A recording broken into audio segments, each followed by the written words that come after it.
anthropocène, c'est un nouveau mot. Hein, c'est un mot qui est né, qui a émergé en 2000. Et il est issu d'une improvisation, mais alors pas de n'importe qui, de Paul Crutzen, qui se trouve était prix Nobel pour ses travaux sur la constitution chimique de l'atmosphère. Et il venait d'obtenir le prix Nobel. C'était un scientifique particulièrement compétent et puis qui bénéficiait d'un réseau conséquent et aussi d'une couverture médiatique non négligeable.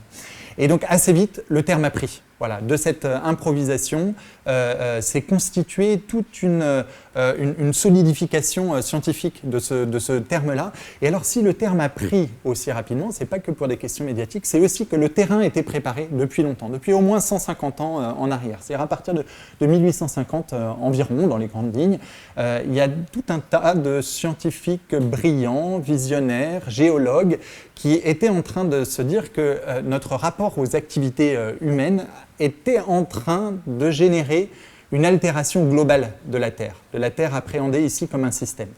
Et donc voilà, ces scientifiques se disaient, mais là, il y a quelque chose, les activités humaines vont avoir un impact global sur le fonctionnement de la Terre, sont en train de devenir une force géologique à part entière. Voilà, et alors au cours du XXe siècle, on a eu des difficultés à entendre jusqu'au bout ces scientifiques et il y a eu différentes controverses qui se sont greffées, les uns et les autres on en a entendu parler. Voilà, on se disait mais est-ce que les activités humaines génèrent vraiment un réchauffement climatique, etc. Voilà, tout un tas de controverses franchement malsaines. Alors, pourquoi penser l'éducation à l'anthropocène, l'éducation en anthropocène, alors qu'on parle déjà d'éducation au climat, par exemple. C'est une terminologie qui fait son chemin, qui trace son sillon. Alors, éduquer en anthropocène, ça intègre évidemment une éducation au climat. Ça l'intègre complètement, mais ça la dépasse aussi complètement. L'anthropocène intègre la dimension climatique, et donc il s'agit de comprendre le fonctionnement de notre système climatique, mais ça intègre aussi l'ensemble du fonctionnement de la biodiversité, et puis, et surtout, l'ensemble du fonctionnement des sociétés humaines. Et c'est dans cette articulation-là entre climat, biodiversité et sociétés humaines qu'il y a vraiment, d'une certaine façon, une matière nouvelle à puiser pour penser l'éducation, pour travailler aussi en classe avec les élèves, qui dépassent l'éducation au climat, qui a aussi une composante vraiment intéressante, et puis il y a aussi toute une forme de politisation aussi de ces questions climatiques et qui peut générer un travail vraiment particulièrement intéressant en classe. Mais l'éducation en anthropocène, ça la dépasse dans cette articulation climat, biodiversité, sociétés humaines. À travers l'éducation en anthropocène, finalement, on apprend à mieux nous connaître nous-mêmes, comme humains, sous le soleil, au sein de l'étendue terrestre. Bon alors, il y a un nouveau terme. On est habitué aux nouveaux termes, il faut dire que nos responsables politiques nous habituent régulièrement, on change de politique en changeant la terminologie, mais en fait, dans le fond, les choses restent exactement les mêmes.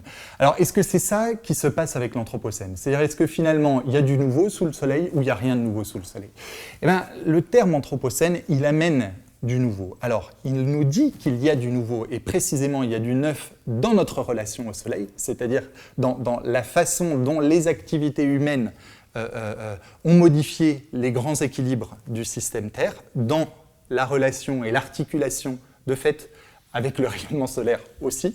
Donc ça, c'est une première chose. Et en tant que telle, la terminologie, elle est porteuse d'éléments nouveaux à prendre en considération, et en tant que telle, la terminologie, elle a une puissance que d'autres terminologies, nature, environnement, etc., n'avaient pas, puisqu'elle ramasse, elle fédère l'ensemble des impacts des activités humaines sur la Terre appréhendée comme un système complexe. Et si on devait donner, par exemple, 3 grands sous-systèmes qui constituent le système Terre et que l'anthropocène fédère, rassemble, il y a le système climatique, il y a la biodiversité et il y a les sociétés humaines, qui sont les 3 grands sous-systèmes complexes qui interagissent les uns avec les autres. Les sociétés humaines n'existent pas en tant que telles, en dehors de leur articulation avec le système climatique, d'une part, et avec la biodiversité, d'autre part. La biodiversité, elle est directement tributaire des activités humaines, on en entend parler en permanence en parlant de l'effondrement du vivant, et du réchauffement climatique aussi d'autre part. Plus la biodiversité est conséquente, est résiliente, plus d'une certaine façon, entre guillemets, on peut se permettre de vivre un certain type de réchauffement qui va être d'une certaine façon absorbé par la résilience de la biodiversité. Et si la biodiversité est réduite à peau de chagrin, les différents organismes et les interactions entre eux s'affaiblissent et chacun est en fait plus vulnérable face à un réchauffement climatique. D'une certaine façon, on le sait bien chacun, quand on est tout seul à faire face à une difficulté, c'est nettement plus difficile, et puis la difficulté peut nous atteindre conséquemment. Quand on est en réseau, quand on est solidaire, quand on est avec différentes personnes, face à une difficulté, il y a des moyens, il y a des aménagements, il y a des moyens de résistance possibles. Voilà, tout ça pour dire qu'il y a biodiversité et système climatique sont étroitement liés ensemble, et puis les sociétés humaines, et évidemment avec le réchauffement climatique, donc ça on le voit. Alors on le voit, ça c'est peut-être un point juste à souligner en quelques minutes, c'est-à-dire aujourd'hui on constate combien les sociétés humaines génèrent une altération du système climatique. Mais ce qui est important de préciser aussi, c'est que les sociétés humaines sont la résultante d'une modification climatique.